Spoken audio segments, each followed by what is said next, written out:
Hello, chat. How are we doing today? Let's see if I get this right on the first try. Do we believe? I think it's this one. We did it! Hello, everyone. I feel like so close up and personal. Like, I have not had a stream where my camera is so close to me in so long. I feel like I gotta back up. I feel like I want to back up a bit. I feel like I'm way too close, but we're chilling today. We're having a podcast episode and it's just gonna be me, so you get to just look at my beautiful face. Hello, if you're new here, my name is Morbid Mind. You can call me Morbid or Morbs. I am the CEO here at Xzile Esports. We are an esports organization that has competitive gaming teams and also content creators. Let me see. Let me pull up my stuff over here.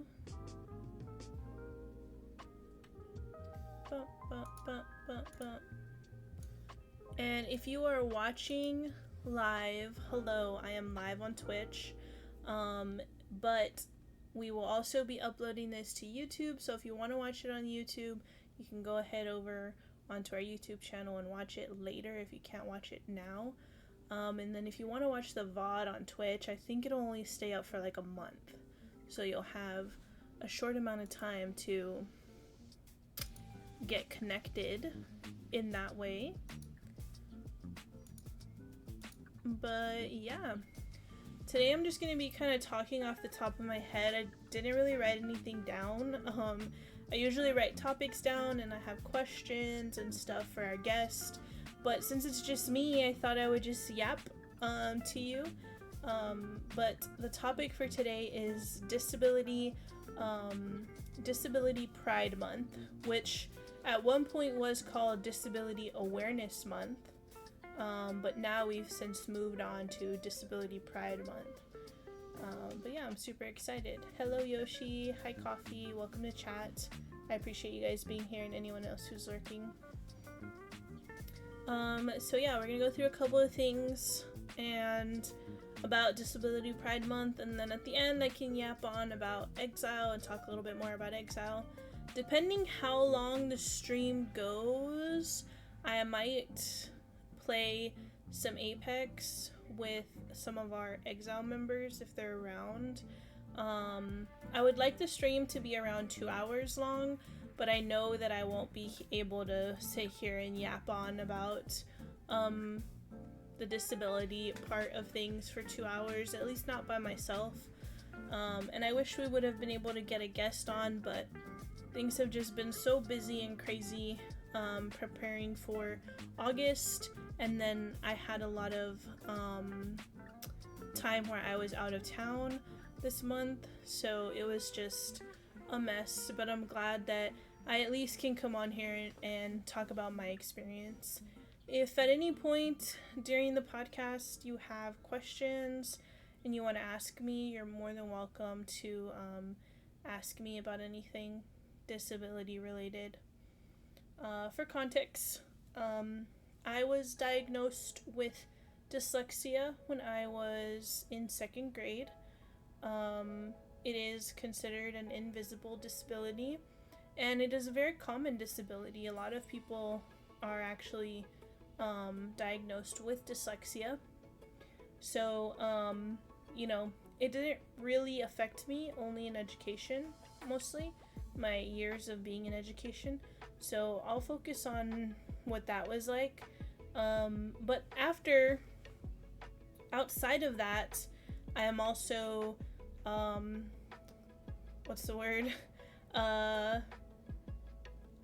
also able to talk about the topic because I was, or I am, a licensed specialist in school psychology. I currently do not practice, but I still have a license. And I did that for 5 years and was in graduate school, for that as well. So a total of like 7 to 8 years in that field. So that's what also kind of makes me qualified to sit here and talk about disabilities and Disability Pride Month.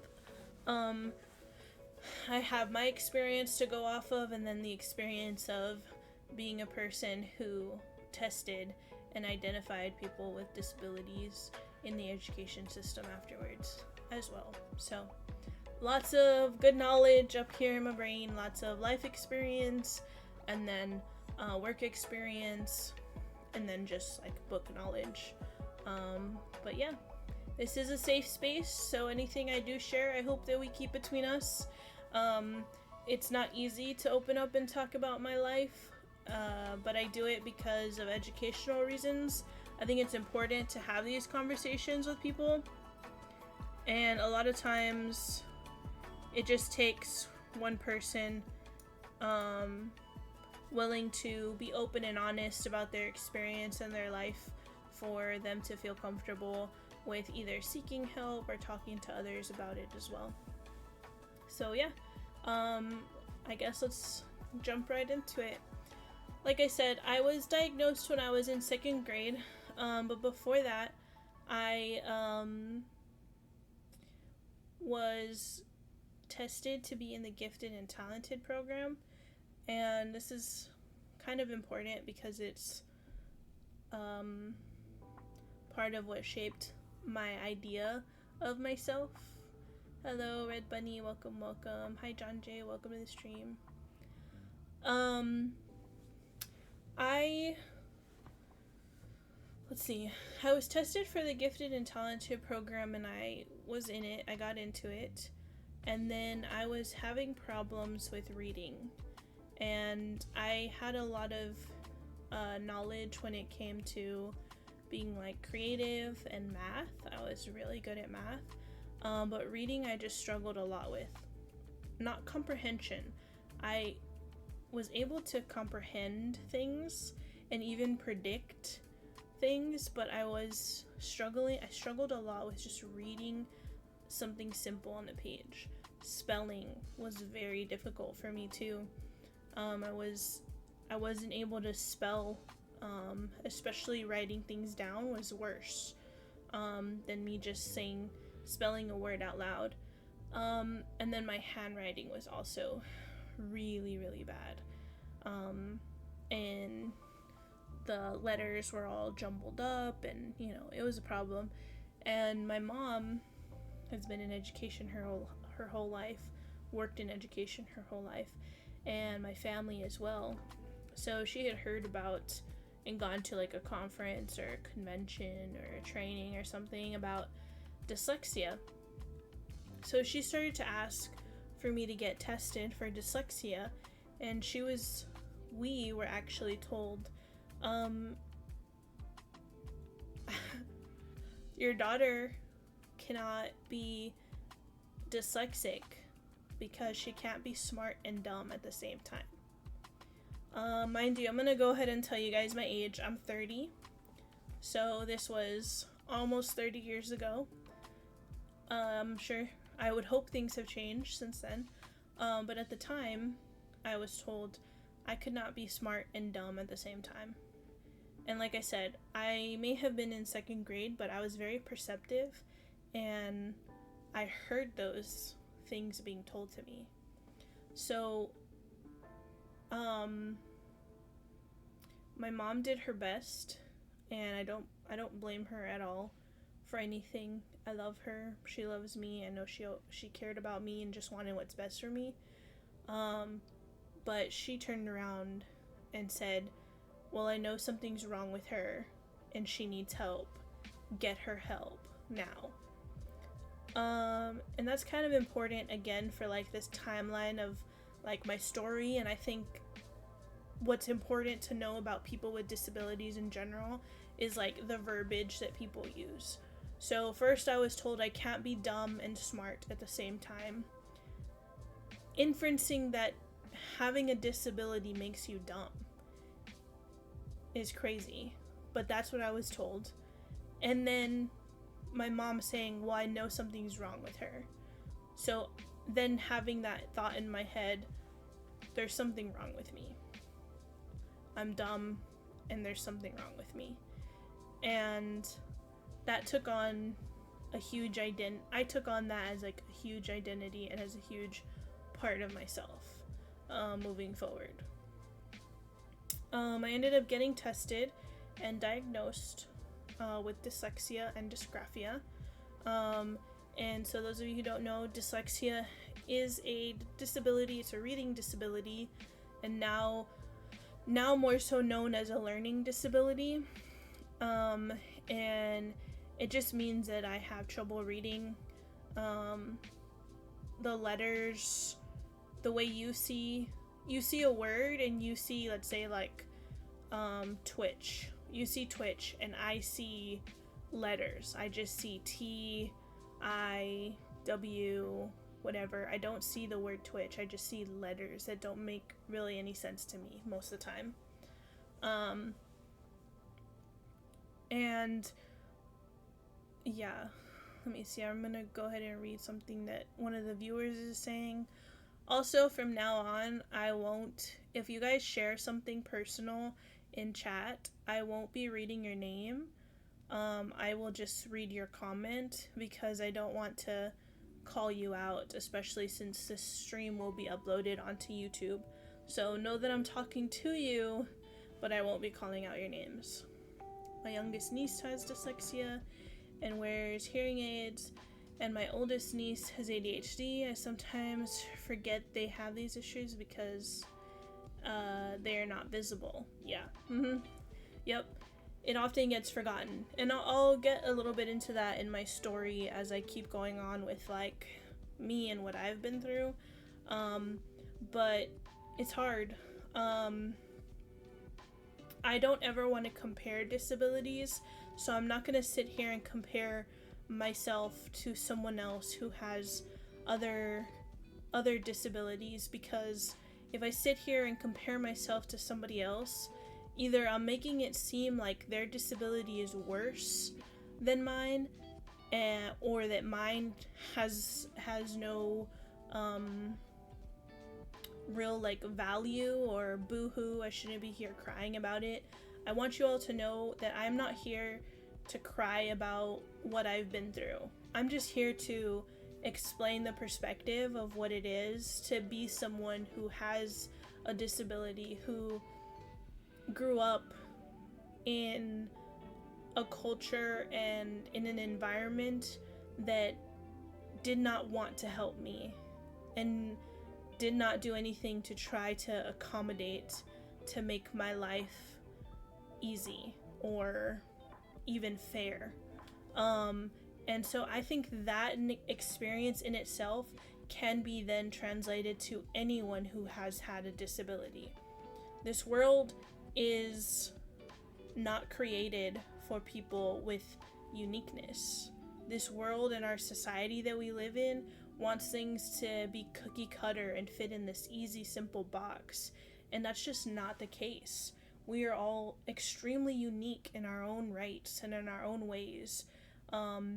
And we should be flexible as a society to understand that other people have different experiences, and we all deserve the right to have equity.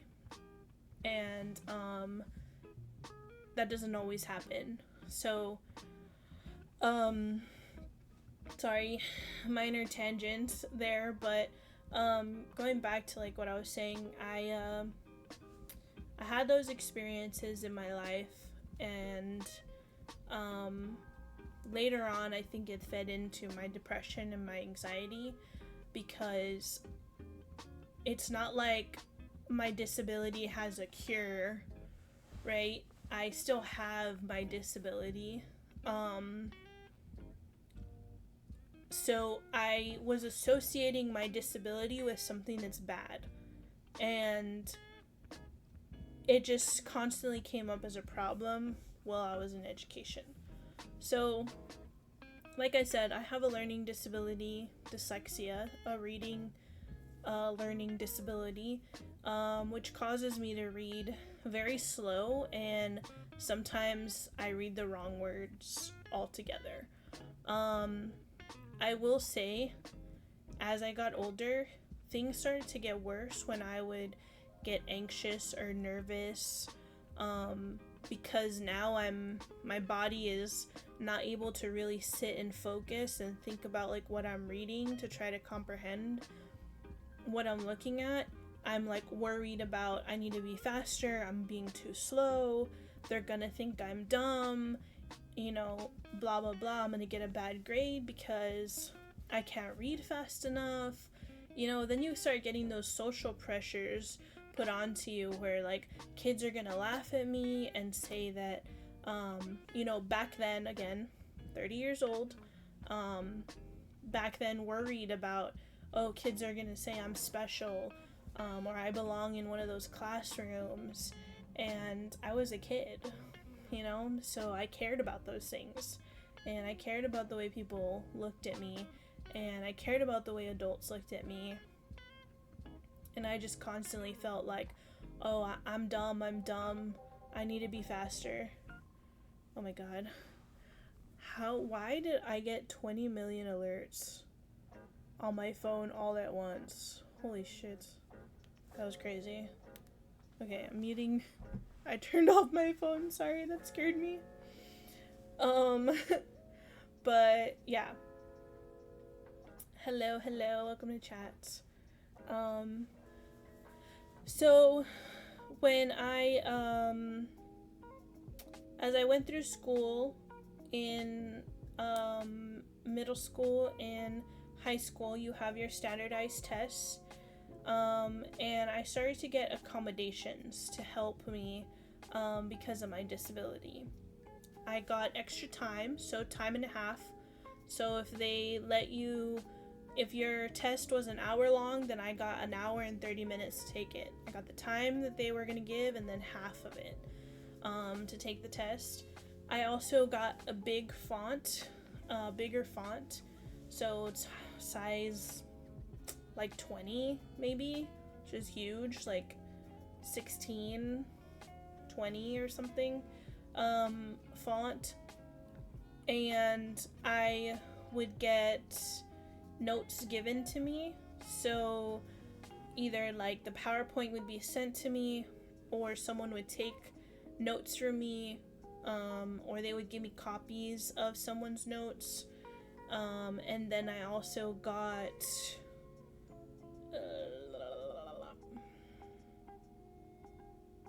there's one more thing I'm thinking of. Oh no, this didn't happen in okay, those three. All right, those were my three. Ooh, okay. When I would take a test, I would take it separate away from other people, so I was alone in my own room. So those were like my 4 main accommodations when I was in middle school and high school.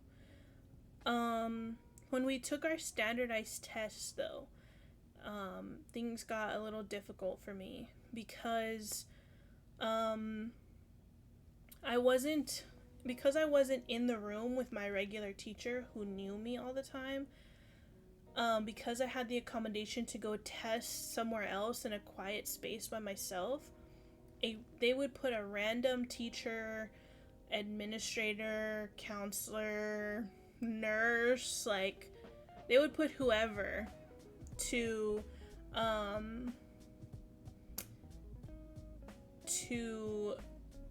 administer this test for me. I'm getting kind of cold. Sorry, chat. Hold on. We're gonna get cozy. Yup. Very comfortable, kitty. We're gonna get cozy.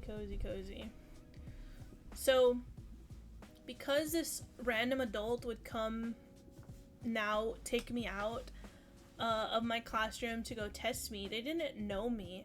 They didn't really know my accommodations. They didn't know who I was. Like, they had never spoken to me before a day in their life. So to them, they're like, here's this person who can't take a test with everyone else, who needs these accommodations. And again, those biases of what it means to have a disability started getting placed on me while I'm trying to take a very important standardized test for the state. And I had people who treated me like I had a lower IQ. So, being talked down to, I'm sorry, I just also want this to be very clear. I'm gonna get emotional a lot of the time when I talk about these things. And I think it's okay to be very vulnerable. But I'm not gonna hide the fact that these things hurt me when I was little. And thinking about them again will bring up emotions. And it is a difficult conversation to have. But I think that they are conversations that need to be had. I should have brought Kleenexes. Why didn't I do that? Oh, there's things here. Yay, Starbucks. Yay, my coffee addiction. And the napkins that I keep next to my desk. Okay. I'm gonna try really hard to not cry. But it's gonna happen. So, I was... since I was like 7, you know, being treated like if I can't speak. I had someone talk to me, "Hi, I'm your teacher." Talking to me like that as a 7th grader that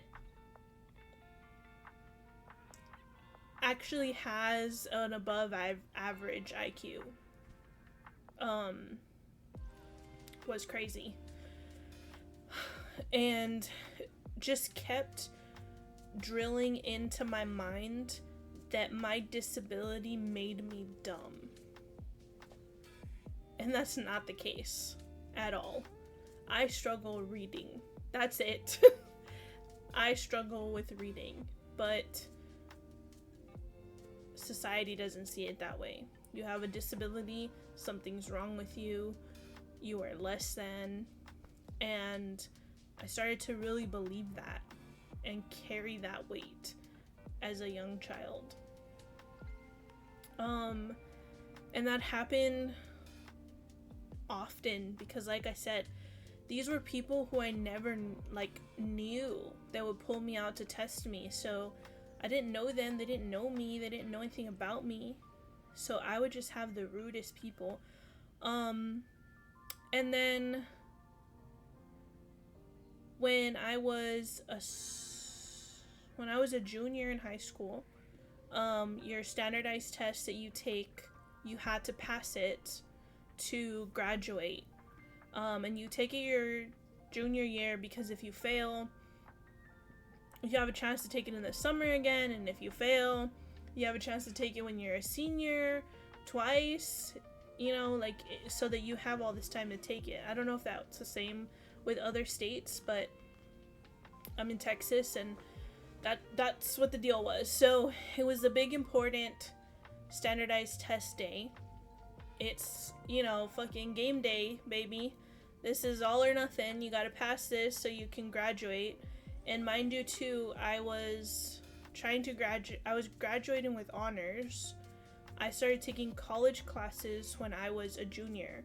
So I would do my whole school day from 7 to 3 or whatever it was. I was in band, so I would go to band practice from like 4 to 5. And then I had night classes at my university about 20 minutes away from 7 to 9 p.m. I would go take college classes. I think it was like US history, political science. I took a bunch of like the easy beginner classes. My goal was to have a year cut off of my college so that I could graduate with my bachelor's in 3 years. So I'm saying all of this to tell you I am a smart person. I was extremely dedicated to my education. It was very important to me. The number that I graduated was going to be so important, because of the universities I wanted to go to and I wanted to apply to. It was very important. So I needed to take this test, get it over with. We're good, right? I get put into testing day. And mind you too, all throughout my life, my mom has always tried to educate me to be prepared to advocate for myself. She knew that the world was not a nice place and knew that I needed to stand up for myself always and demand for my rights. So that's another important thing to talk about as well. In 1990, they passed the disability, the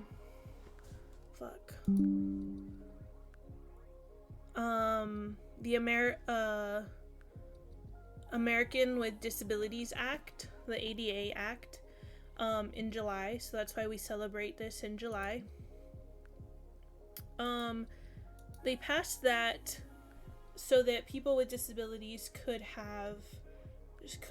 would not be discriminated against. But in there also came a lot of other laws to protect people with disabilities.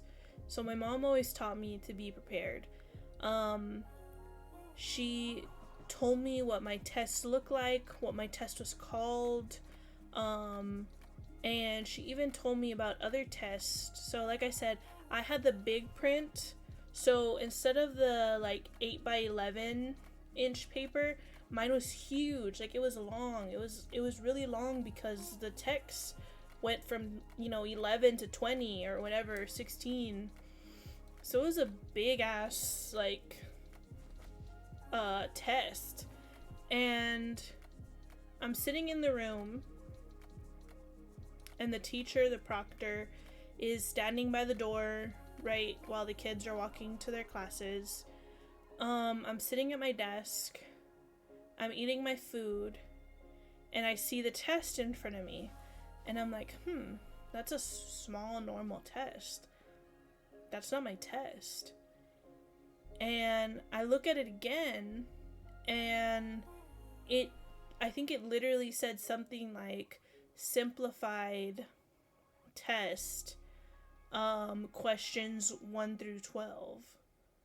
And I was like, 12 questions? This is our state exam. Like, I should be here for the next 6 hours, at least, to take this test. There's no shot. 12 questions, what do you mean? So I go to the teacher and I'm like, ma'am, I think I have the wrong test. And she's like, go sit down. It's fine, go sit down, we'll start later. And I'm like, okay, that's fine, I don't need to start now. I'm just saying that that's the wrong test that's on the desk. Stop talking. I already told you to stop talking, go sit down. And I'm like, no, that's not my test. And she looked at me and put her arm over the door to cover it so that I couldn't go, and said, sit down, little girl. You're going to take your test later. Go sit down. And I was like, there's no shot. Right when that happened, my AP history teacher, who again, or not history, it was AP like science, like chemistry or something, I don't remember, passed by, and I just started screaming her name. Like, I lost it because I was like, there's no way I'm taking the wrong test. Like, this is so important. I can't take the wrong test and this bitch is not listening to me. So I screamed and I was like, Miss teacher, come here. Come, help me. And she comes running back like I was screaming bloody murder. She's like, what's wrong, Ashley? What's wrong? Sorry. I will probably say my name a couple of times. What's wrong? What's wrong? And I was like, she's giving me the wrong test. And I just started tearing, like just sobbing. And I was like, she's trying to give me the wrong test and she won't listen to me and she won't listen and I don't know what to do. And then the teacher's like, this little girl is crazy, throwing a tantrum, and look at her. And my teacher looks at the aide and she was like, why are you talking to her like this? Like, she grabs me and pulls me out of the room and takes me to a different hallway. And sure enough, they had the wrong test. And they were actually going to give me the test that they give to people that have below average IQs, like extremely below average IQs. Like people who likely cannot live alone when they're adults. And I was like, she's like sitting here talking to me like I can't cook a meal for myself. Like I didn't drive myself to school today. Like I'm not driving myself to college later. And I just cried and I said, don't get me a different teacher. I can't go back in there to test with her. And I just felt so defeated. So now it's been like 30-40 minutes and I have to sit here and take my standardized test after having a complete meltdown, a full-on anxiety attack. And yeah, by my junior year, I was already also with anxiety and depression. And I'm just like, how am I supposed to now take this test and feel ready and do my best when I've just been through this event? And again, my disability really only affects me in education, but the idea of like trying to do something important and having a plan in place and the people who are supposed to help you just not being there to help you at all. It's just so rough to have to go through that. So whatever, bad teachers, yeah, sometimes there are bad teachers, yes. Luckily, that other AP teacher was amazing. So then I went in, I took my test, I passed. It wasn't a good score, but I passed. Finished high school, I go to college. And I decided to stay closer to home. So I went to college. Again, was a sophomore when I started college because I did get to do my whole year worth of hours while I was in high school. So I graduated with my bachelor's degree in 3 years. But while I was getting my bachelor's degree, the university itself had a student services office, and they helped me get accommodations. So the same accommodations I got before, I would get them in college. Time and a half, help with notes, note taking,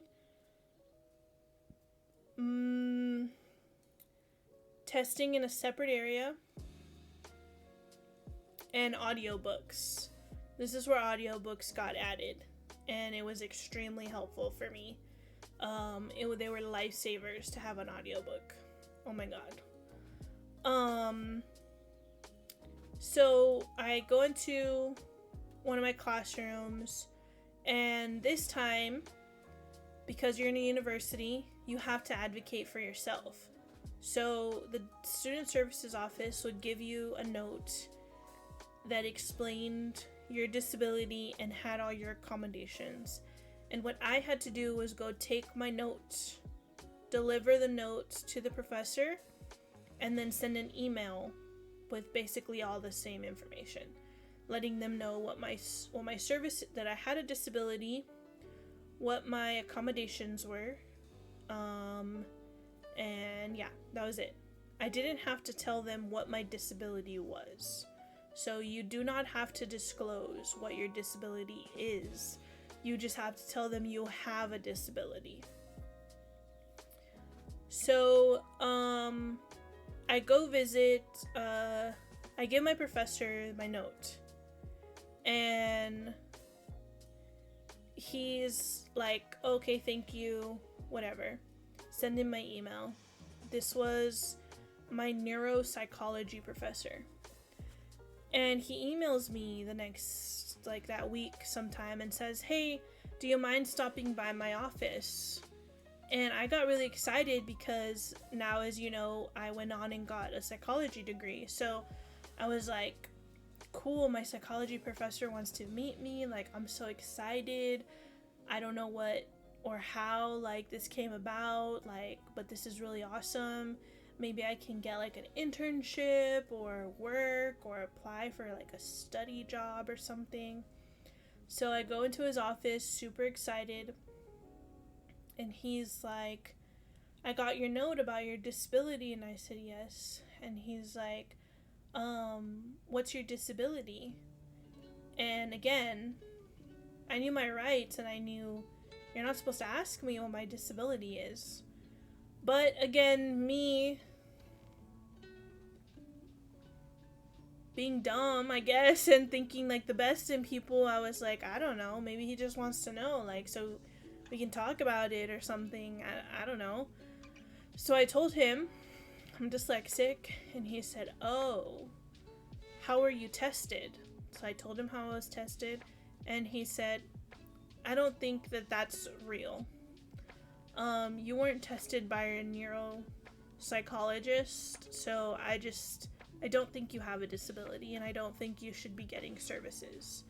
If you're here, if you got to college and you've made it this far, you don't need any services. And I just like felt my world crash around me, because I was like, holy shit. Here I am again, excited about something, and this person is telling me that my whole life experience with my disability is wrong and not real. So in my head, that kind of turned into me thinking, so then I'm just dumb. If I can't read, and it's not because of my disability, then I just can't read. And I thought to myself, like, you don't know how hard it is that I even got here. And you don't know how many times I wanted to quit and just give up and stop. But I kept pushing because I had people in my life who loved me, who made sure that I understood that it was okay to be different and unique. And that the world was just gonna have to fucking figure it out with me. And I left his office crying. I called my mom and I said, I want to quit. Fuck college. I don't know what I'm gonna do, but I'll do something else. And she was like, nope. March over to the student services office and tell them what happened, and tell them that you are very upset. So I went over there. I cried, And they got very upset and were like, he should have never asked you what your disability was. And I said, I know, and I should have never told him because it's not his right to know. And the student services office figured it out for me, and the teacher gave me my accommodations. He never once talked to me ever again. He never looked at me. He never called on me to answer any questions. Nothing. He acted, the rest of the time I was there, he acted like I did not exist. I got an A in his class, but not because he gave a fuck about me or tried to help me or anything, but because I got an A in his class. And yeah, that was my first year in college. And then my second year in college, it was another psychology class, but I can't remember like what specifically the psychology class was. But like I said, I would get time and a half. So I would get an hour. Let's say, I think it was literally, the test was supposed to be an hour, but I was gonna get an hour and 30 minutes. So my professor in the classroom said, while I'm sitting in the class, alright class, tomorrow we have an exam, and I was originally only gonna give you an hour, but because there's somebody in this classroom who apparently needs extra time to take the test, I have to give them time and a half for them to finish their test, because apparently an hour's not long enough for like 20 questions. They can't finish it in that amount of time. Since I have to give them an extra 30 minutes to take the test, I think it's only fair that I give everybody an extra 30 minutes to take the test, because I don't know what kind of person can't finish the test in an hour if it's only 20 questions. I just started crying in my seat because I'm like, holy fuck, like he's talking about, like I know he's talking about me. And this part of the story is important for two different reasons. So I'm going to explain some things to you, but also I'm going to say I didn't always take the time and a half. It was just sometimes I did need the time and a half, depending on like the test, how many words were in there, like is it a whole reading test, like different things. But I didn't always take that time and a half. But I have the rights. Those were my rights to have my accommodations. So, something I like to use a lot, or something I think is super important to understand about disabilities, and really this can be used for a lot of things, with gender, race, but the difference between equality and equity, okay? So equality is the idea of treating everybody the same. So we are all equal. We are all treated equally. Regardless of our differences or our needs, we are treated equally. So that's what that professor was trying to say. That it wasn't fair that I was going to get an extra 30 minutes and everybody else in the classroom wasn't going to get the 30 minutes. He was trying to prove a point that it wasn't fair that I get extra help. Okay? But when it comes to uniqueness and differences, you have to think about equity. So equity is the idea of providing people with the resources they need to be successful, taking into account their individual needs and circumstances. Okay? So I want to show you a picture of what this means. Can I make this bigger? I can.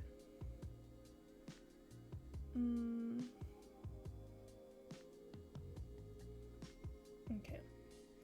Let me switch to my screen here. Okay. It's kind of big. We'll do maybe like this. Okay. So we have equality on this side. All right. I'll make it big again. Equality on this side. So equality means, let's say there's a fence and a baseball game and we all want to see it. Equality means everybody is getting the exact same support to see the game. But what this adult needs is not what this child needs to be able to see the game, right? But it's fair. It's fair. It's fair. Everyone gets the same exact thing, so it's fair. Is it fair? Is it right? Is it what's appropriate? So someone gets to see the game and someone else doesn't? Because we gave them what was fair, right? Versus equity. The adult is tall enough to see over the fence. The child, one of the children, needs some support to see.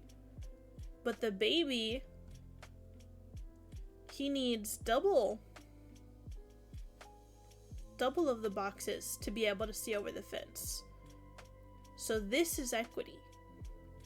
The adult doesn't get the support, but did the adult need the support to start off with? No. Hey Taro, I've always really liked this visual. Yep, me too. So, I can sit here and tell you, that, you know, I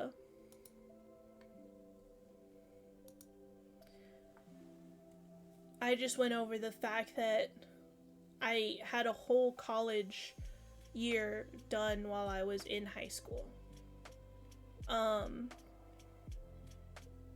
So you can sit there and think, you didn't need support. You were fine. The reason why I was able to get all of that and be so successful was because I had the support. If I didn't have the extra boxes, I wouldn't have been able to be where I was at that time. And so it's something to think about when it comes to disabilities.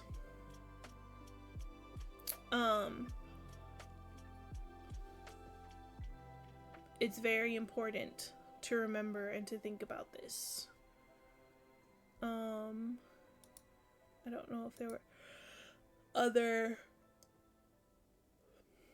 Yep.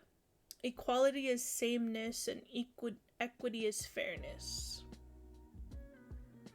Yep. I like that a lot too.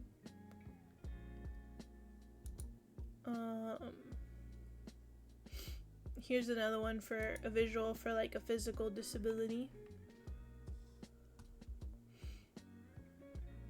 Equality, everybody gets a bike. In equity, the bike is tailored to each person. Customizable for each person to fit their individual needs and uniqueness and differences.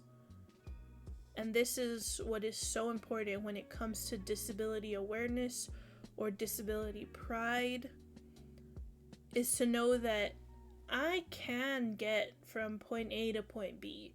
I can get there, but the way I get there is going to be different than the way you get there.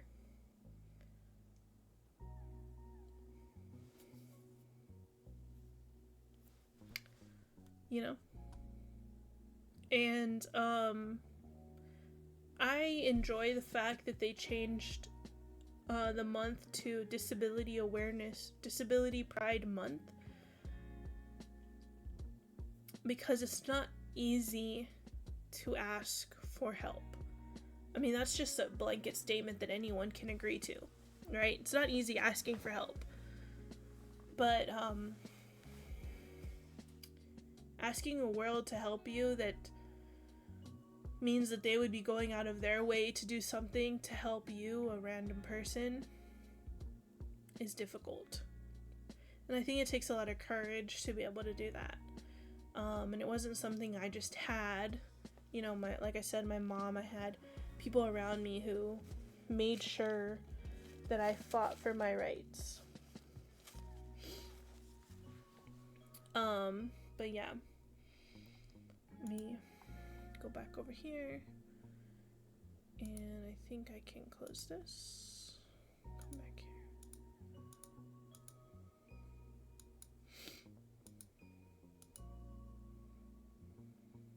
Puppy just kissed you. She's licking your face on my monitor. Kisses to the puppy. Puppy kisses.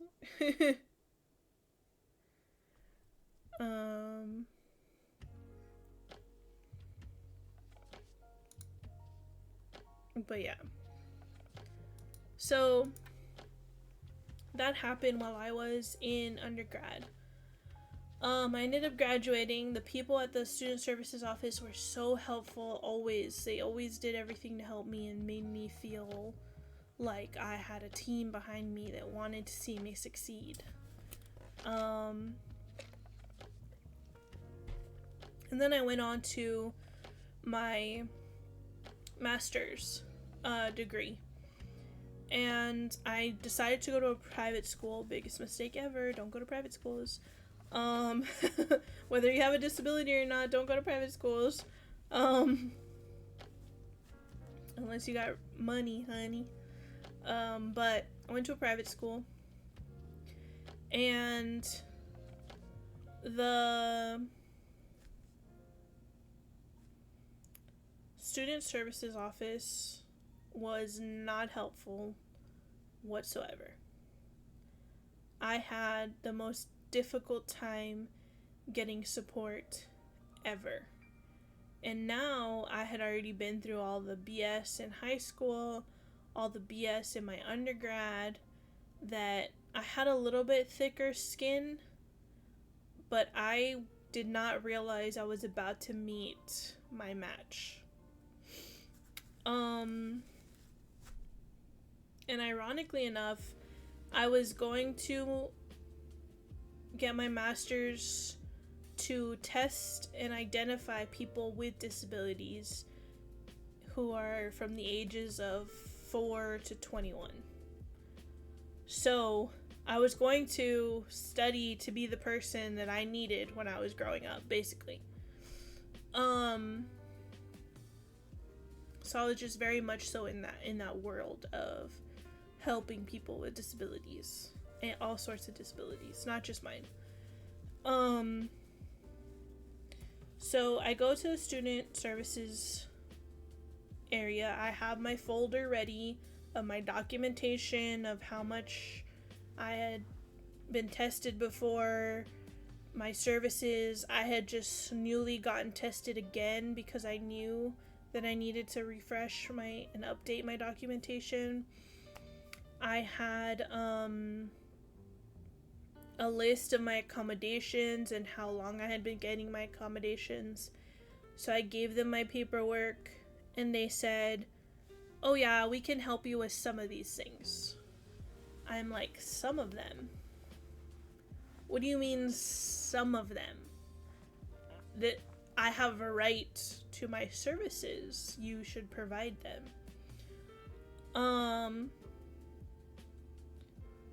I was told, "Well, we no longer provide audiobooks, like complete audiobooks. We can give you a PDF file, and you can use the PDF reader to get your audiobooks." So at this point, there's a website that has all of the books that most of the books that colleges use, it has those books on there on their website, and you just have to pay a fee, a membership fee. And universities pay the membership fee, and they just give you a code, and then you can use it for the semester, and then you just have to keep going back each semester that you enroll, getting this code. Well, they didn't pay for that. They didn't have an account, and they weren't going to use one. So what they did instead is they would go put the book on a copier machine, copy it, and send that PDF to me, and then I would have to use the PDF reader on my computer. The problem with that is, again, this was 8 years ago, and it was janky. Like, it would not read everything on the page. If you scanned it sideways or tilted it the wrong way, like, it wouldn't pick up the word. So it would read random words all over the place. I'm like, bitch, I'm dyslexic. I already read that way, honey. I already skip about 5 words here. You're not really helping me. So I tried explaining this to them, and I said, just sit here and let me play it for you. And I'm getting ahead of myself in the story. So they said they weren't going to provide that. They weren't going to provide separate area for testing by myself in a quiet space. They weren't going to provide that for me because I was a graduate student, and most of the graduate classes were at night. And no one was going to be in the office to give me the test at night. And I said, can't I reserve to take the test during the day? And they were like, no. I'm like, why? If I ask my professor and I get permission, why can't I do it during the day, during office hours? They said, sorry, you can't do that. So I'm like, so your excuse about it being at night was BS. You just don't want to do it. You don't have anyone to do it, to monitor me, I guess, or I don't know what the fuck. So that was happening. And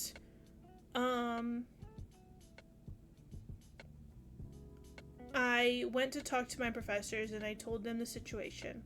And they said, we will provide a separate room for you to take the test. When everyone else is taking it in the classroom, we'll let you use our office space. Basically, like, whoever was teaching that class, while they're monitoring their classroom, they will let me use their office space so I could be separate. Okay, cool. Thank you. I appreciate that. My professors did that for me, not the student services department. The student services department didn't give a fuck about me or tried to help me. And then I raised hell over the books because I knew for a fact that about this other website, and that you just had to pay for it, and that you should have budgeted money for that. What are you wasting your money on if you're not providing services for your people with disabilities? Like, I don't understand. So I started to raise hell, typing my emails away. Dear Mr. and Mrs. Student Services Office Department. What the fuck? And the director called me in, told me to go to his office, that he was going to talk to me and help me resolve the issue. I said, okay. So I go to his office, and he sits me down, and he said, we sent you the PDFs. You have the PDFs. We gave you what you needed. You needed audiobooks. They've been given to you. And I said, they don't work. And he said, I checked them. They work. And I said, you read all 30 chapters of my school psychology book and checked that each page worked. And he said, I told you it worked. So stop emailing, stop calling. We already met what we were supposed to provide for you. we already met those things. And you shouldn't need them. You're in your master's. You're getting your master's degree. You should be able to do that on your own. Basically saying I should be able to read on my own.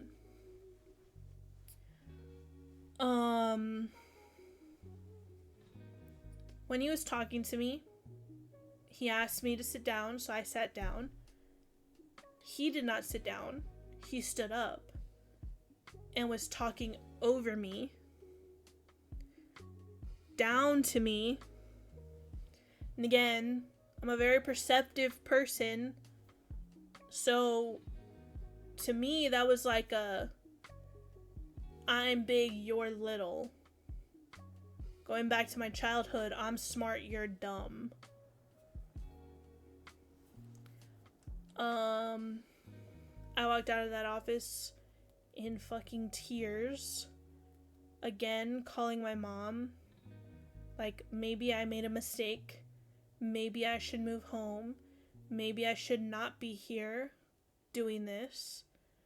What the fuck was that? My mom wanted to get in the car and go up to the university and give that guy a piece of her fucking mind because I was losing my shit. And I know there was more, but I don't even remember everything, but I felt so uncomfortable. I didn't feel safe. Like, he almost was like kind of threatening me to never like say anything about all of this. Like, he gave me what I needed and I needed to shut up and like thank him for his help. And I just felt disgusting. I hated every second of it.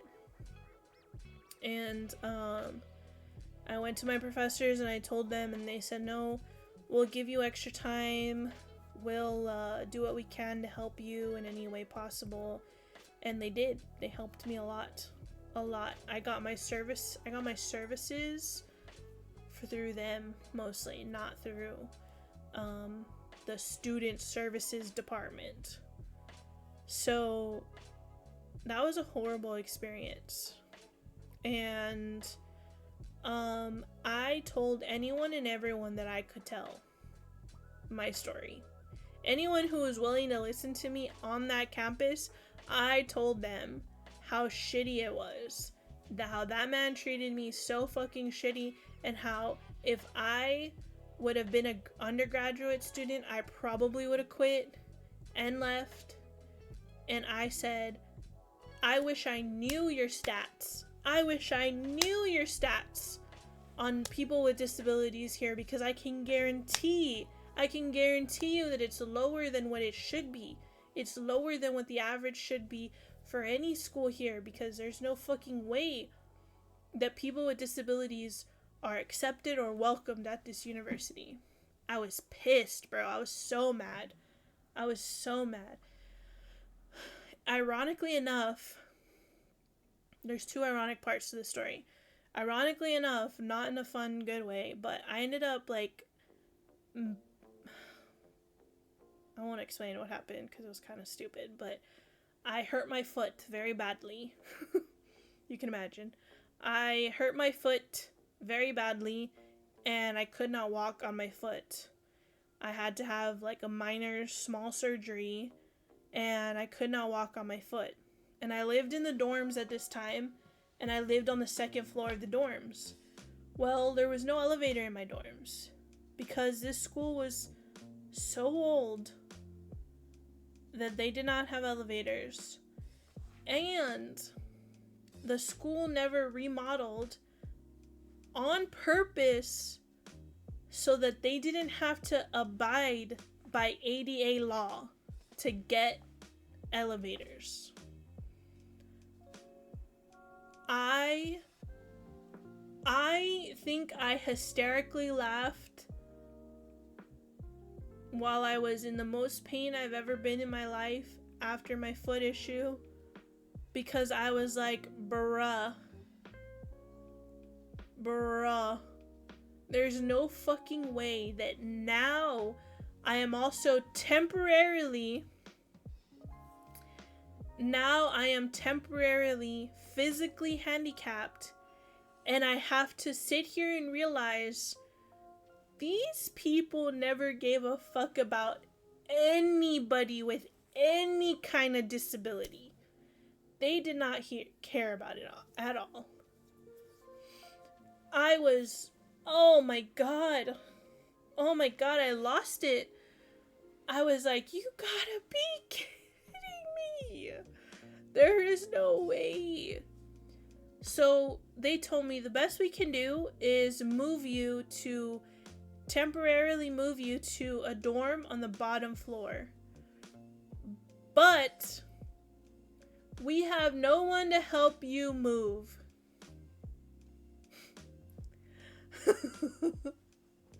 So what you're telling me is, as a handicapped person right now, you have no one to help me move. Oh my god. I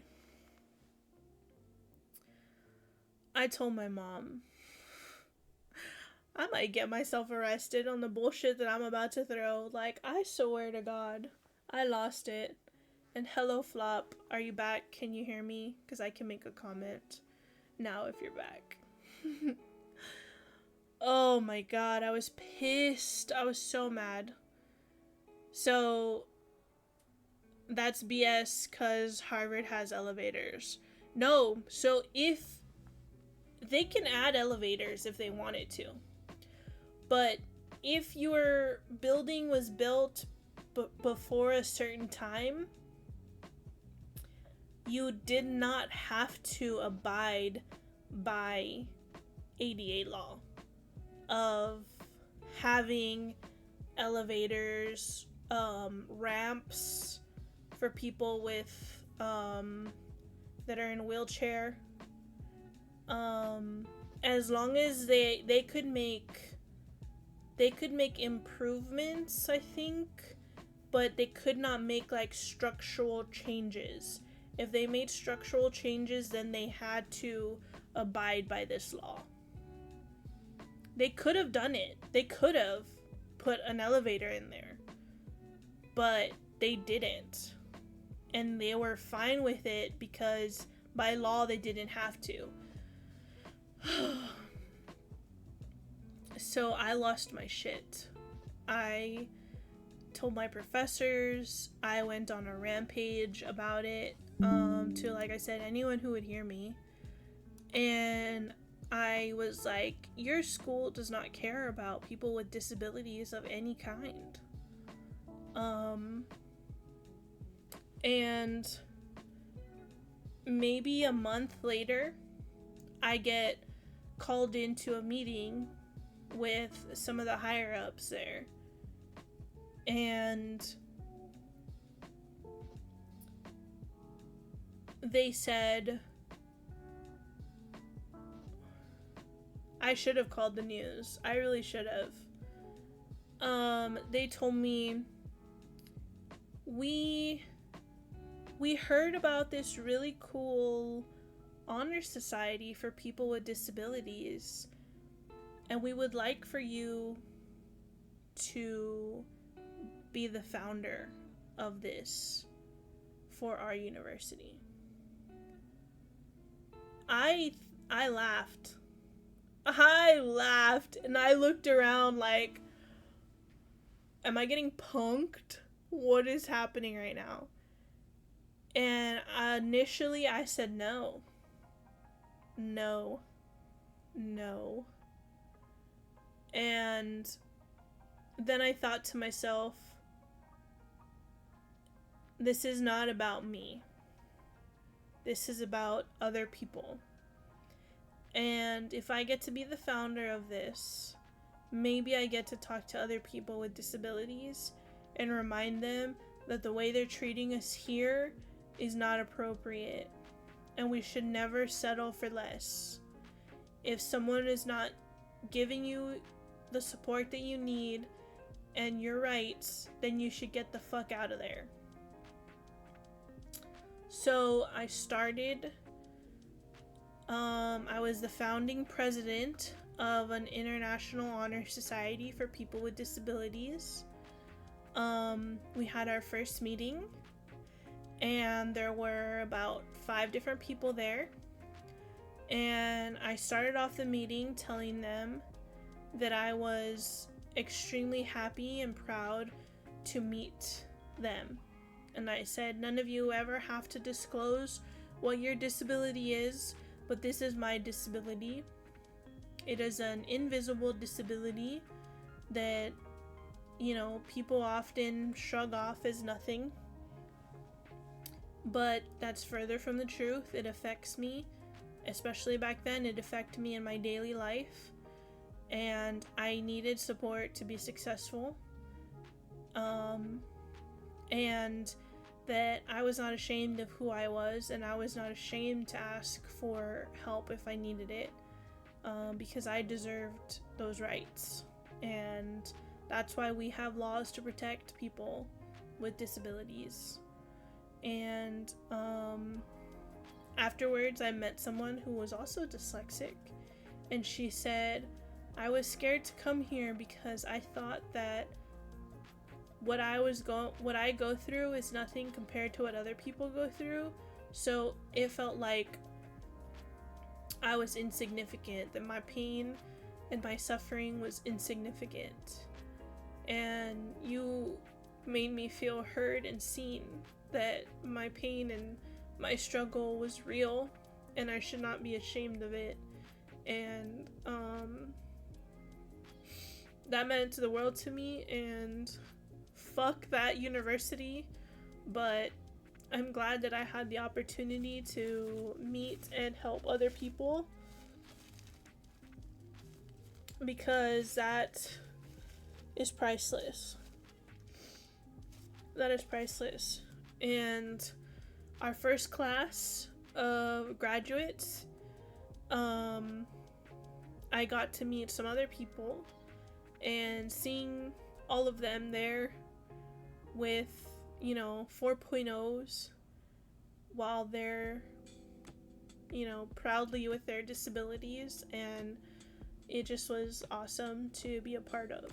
And sometimes I forget that was a huge accomplishment in my life, to be able to do something like that. And it is, let me see if I can pull it up. It is Delta Alpha Pi.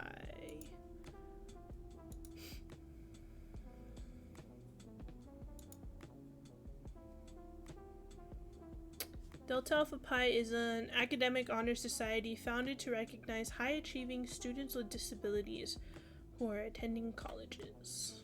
I don't know why the website won't work. Okay, here. Let me search. So this is the honor society working for an adaptable world. And it's DAPI.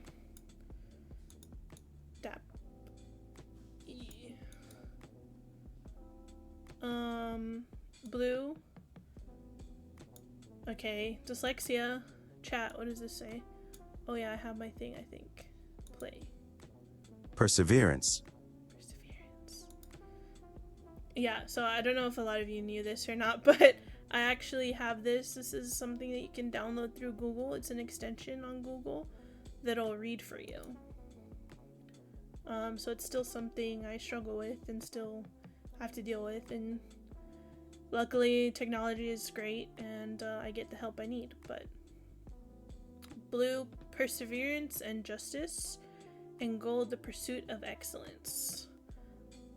The flower, sunflower, turns towards the light. Animal, turtle. Slow and steady reaches the goal. Yeah. So cute. Love it. Let's see. Celebrates and supports academic achievement, leadership, and advocacy for post-secondary students with disabilities. Let me see. At the time, we're in Texas. Let's see, Texas. I won't give away my university since I just talk so much shit about it. This is called Delta Alpha Pi International Honor Society. Delta Alpha Pi International Honor Society. DAPI for short is what we called it. I don't know why their website's like being so slow. But at the time, in Texas, my university was the 14th university in Texas to have this organization be opened up and founded in Texas. 14th, mind you. Texas is one of the biggest states,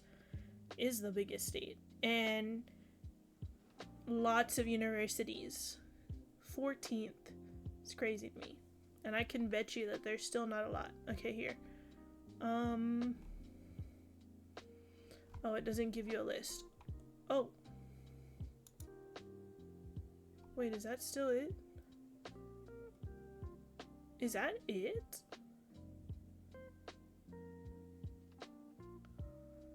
My university isn't even on here. Oh, they are. Then we weren't the 14th. What the fuck?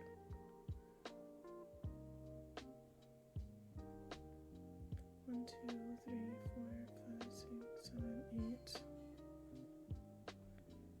9, 10, 11, 12. So what were we?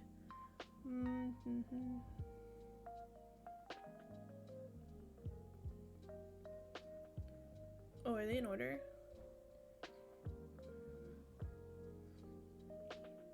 We're the 8th university. Holy shit. 8! Look at this! From Texas! That's it? These are the only universities that have this honor society? Fuck off, bro. Oh my god. That's crazy. You can take a guess. You can take a guess which one's mine.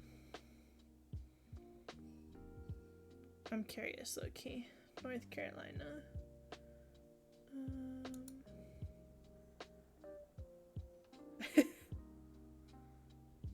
Yeah, well, Flop, you're fucking weird and know everything about my life, so you know what university.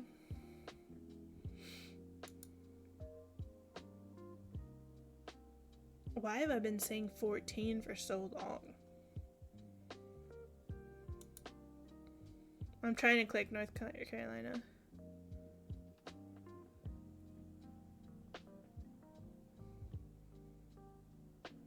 Damn, Flop has that down. Yeah, he knows. Yeah, this was my... I ran a background check, whatever. Yeah, this site is so slow. I'm gonna keep clicking it and fucking it up.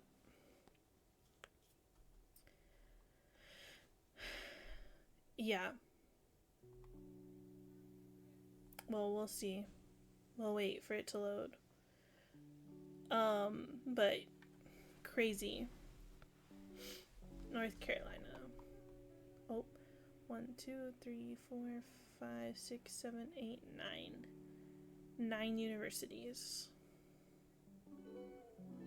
Like, this organization should hire me to go around and start these for all of these campuses, for all of these states. Let me go around and encourage people.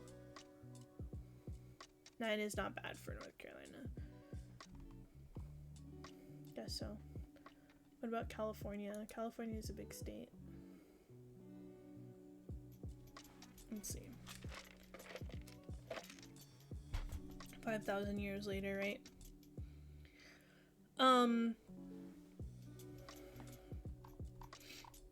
Okay, Callie. Okay, I see you. Okay. Okay, I see you. I see you. We love it. We love it. We love it.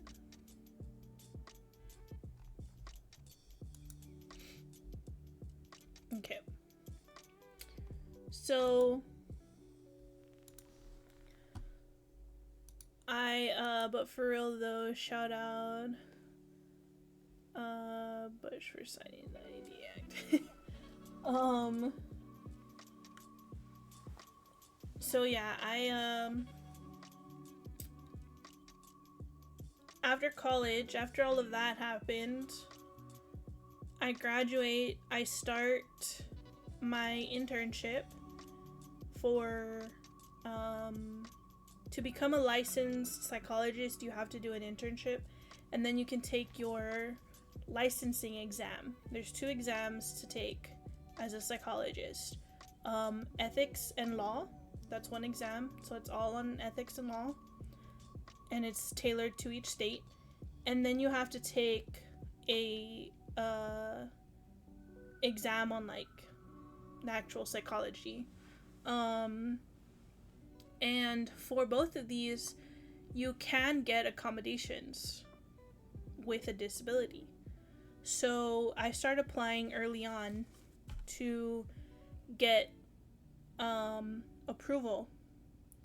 Well, we're getting closer and closer to my internship ending, and I hadn't heard anything back if I was getting approved or not for my accommodations, which was basically going to be the taking the test alone and then getting the extra time on the test, and the ability for audio reading, which was going to be huge for me.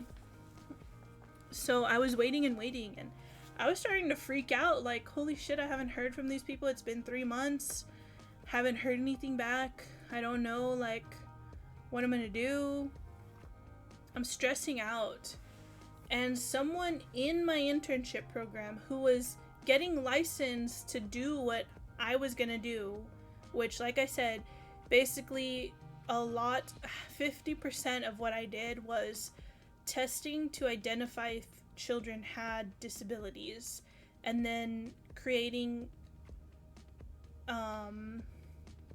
interventions to help them with their disabilities, and how to implement that into the classroom. That was like 50% of my job. Besides, the other 50% was therapy, like talk therapy or behavior therapy. So a person who's in my internship program with me, doing the same thing I'm doing, I'm just venting in the lunch table, spilling the tea, venting about this that I'm nervous about, that I haven't heard back. And she said to me, "You should just take the test. I'm sure you'll pass it. You're smart. You don't need the accommodations."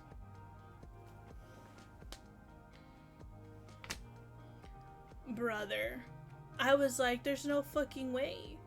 There's no fucking way we're going back to 2nd grade being told, you're smart, you're not dumb, you don't need accommodations, you don't need support, you're smart. I was like, holy shit. And I don't even remember what I didn't say anything, probably. I just smiled. I was like, yeah, true. True.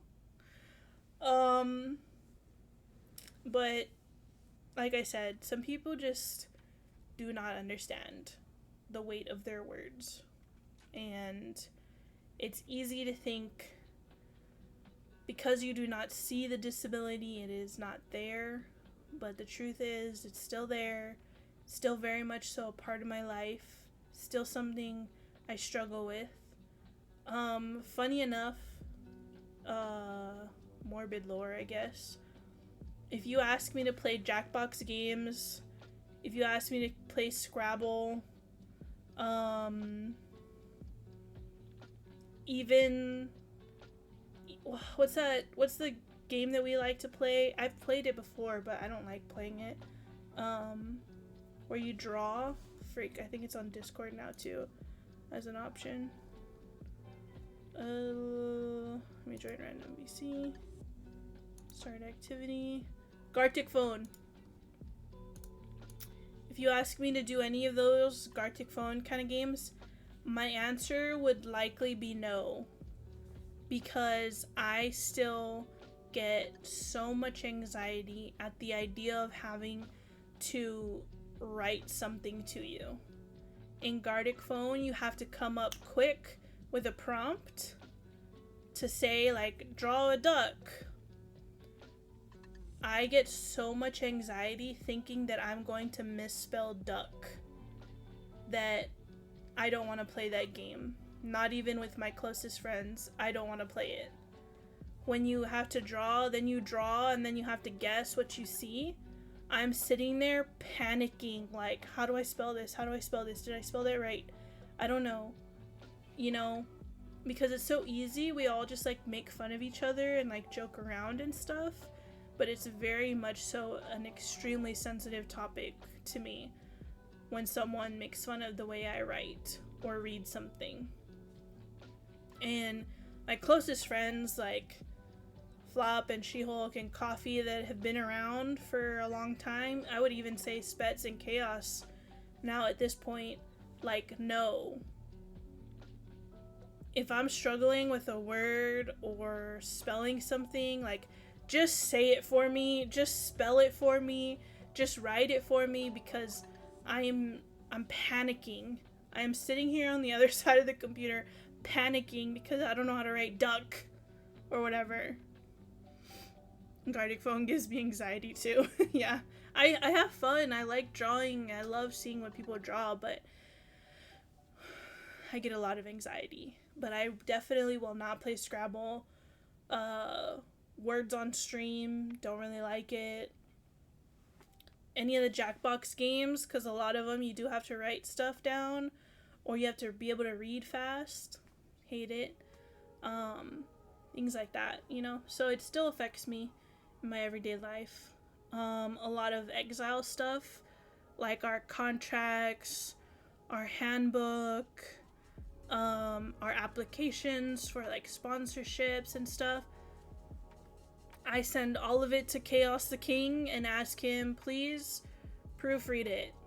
Or I'll send it to She-Hulk or to Flop. Please proofread it. Let me know if I fucked anything up. Half the time, Chaos used to, like, write notes on the side and, like, point out my mistakes. I'm like, Chaos, don't point them out. Just fix them and send them back to me. And yeah. So there's still things that I struggle with and still need help with, and I am lucky enough to be surrounded by people who don't ask questions and just help. So I appreciate them a lot for that. Yeah, playing Gartic Phone with She-Hulk is rough. I don't feel bad about my shitty stick drawings, though. I will tell you that. I do not feel bad. I don't feel bad 1 second for my shitty stick drawings. It is what it is. But yeah, so all of that to say, it is Disability Pride Month, and I like this little graphic that I found. It's about embracing life, promoting inclusivity, reclaiming a sense of identity, redefining the power dynamic that is shaping our society. Amen. Yes. Reducing the stigma, highlighting the importance of a diverse community. Oh, I love it. I love it. Again, promoting inclusivity. So whenever you're doing something, whatever it may be, especially if you're, like, out in the world and you're, like, a manager of some sort, or you're running an event or a party or something, stop and think about other people and not just yourself. Think about, if I was in a wheelchair, what would I need? If I was blind, what would I need to have equal access and support in this environment? If I had problems reading, if I had problems speaking, what would make this easier for me to navigate? Take yourself out of who you are and put yourself in other people's shoes and try to see how can I make this environment inclusive for all people, not just able-bodied people. Reclaiming a sense of identity. So yeah, that is great. Redefining the power dynamic that is shaping our society. I like that a lot too, because like I said, a lot of the times people look down on people with disabilities, and that's just like, that's so dumb, you know? We're different, we have different uniqueness, but it doesn't make us any less than somebody else, you know? Reducing stigma. I like that as well too, because I have a learning disability, but I also have a bachelor's degree and a master's degree. I got my bachelor's degree in 3 years. That's a year less than most people. And I think the average now is 5 years, and I did it in 3. I have my master's degree with a 4.0, and my bachelor's degree I graduated summa cum laude with honors, basically, a 3.5, 3.4 GPA. No, it was a 3.6 GPA. So, you know, yeah, I have a learning disability. Yeah, sometimes I don't know how to spell disability. But I am extremely educated. I am very smart. I am driven. I am successful despite the shit I've been through. And because of something I was born with that I can't help. So yeah, reduce the stigma. Fuck what people say.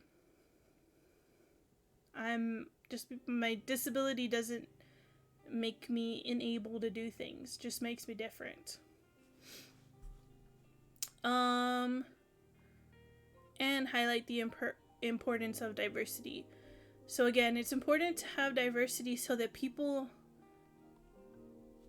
everyday people can see a visual of somebody with a disability being successful, you know? And that's why I don't mind talking about it. And even when I worked as a school psychologist, I talked about it.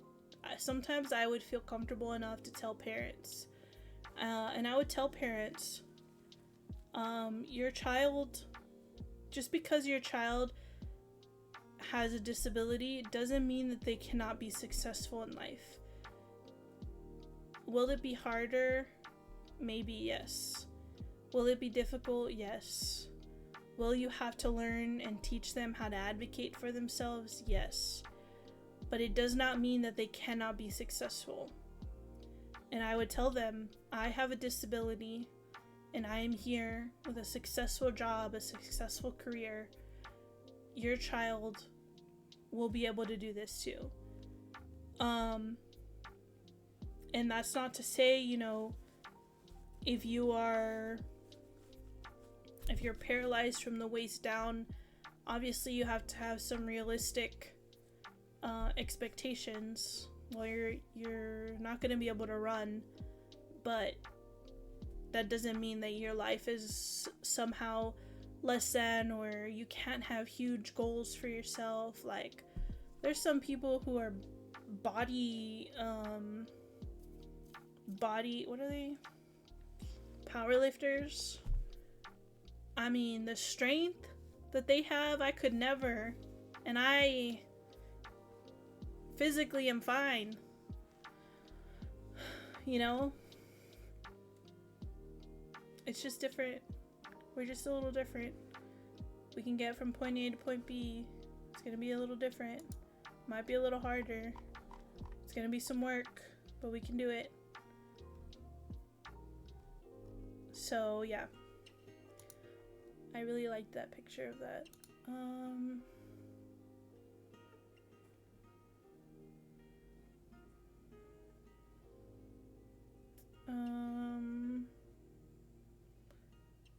Alright, Alright, so Disability Pride Month celebrates disability as a positive identity and culture, while also drawing attention to the work that still needs to happen to achieve meaningful equality, tackle systematic ableism, and prevent disability discrimination. I love that. I love it, I love it, I love it.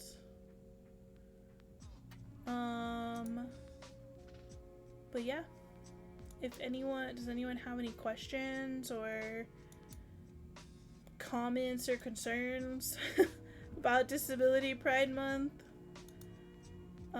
We can talk about them now.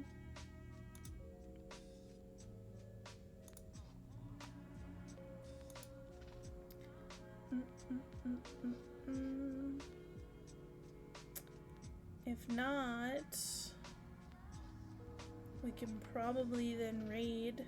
I wanted the stream to be like around 2 hours. We're hitting the 1 hour and 40-minute mark. I think we can end and not feel too guilty. I know most of our podcasts are like 2 hours long, but that's because I usually have someone else yapping with me.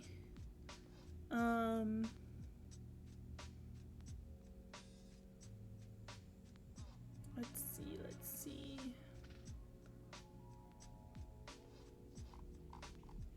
I don't think we have any Xzile members that are live, do we?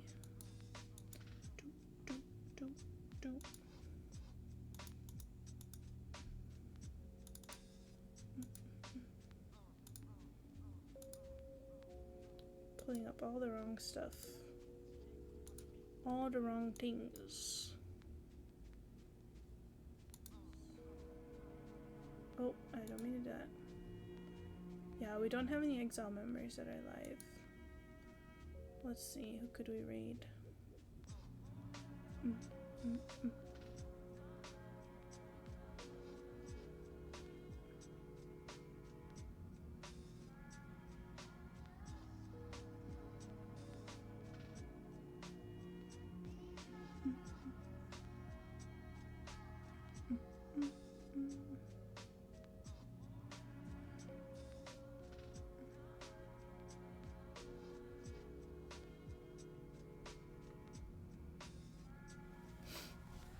I signed up on an app to assist people with sight issues. I was so excited because after a year I finally got a call. Awesome! Do you mind sending me that link? Or maybe it might just be in your area. It might just be something in your area.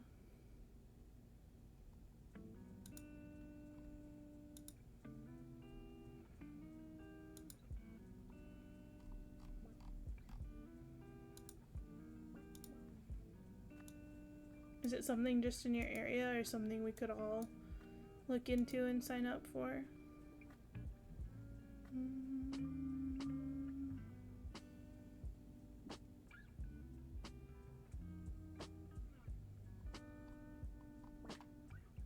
We have a couple of people live. Sure. It's Be My Eyes. Okay. We'll look into that. Be My Eyes. Very cool, very cool. Let me move to my ending stream. I would love the link for the browser reader you use. I think it would really help my brother. Awesome. Okay. I will look for the link. I will look for the link.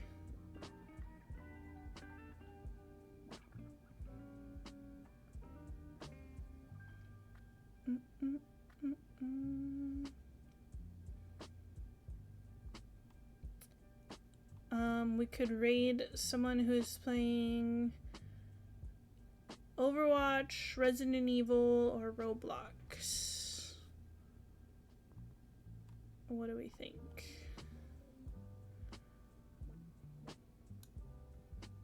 What do we think? What do we feel like watching, chat?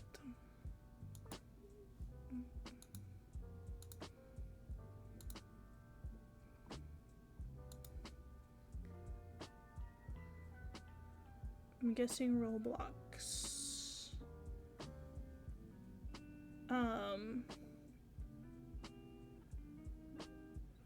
Looks like some of our Xzile members are playing with this person who's playing Roblox.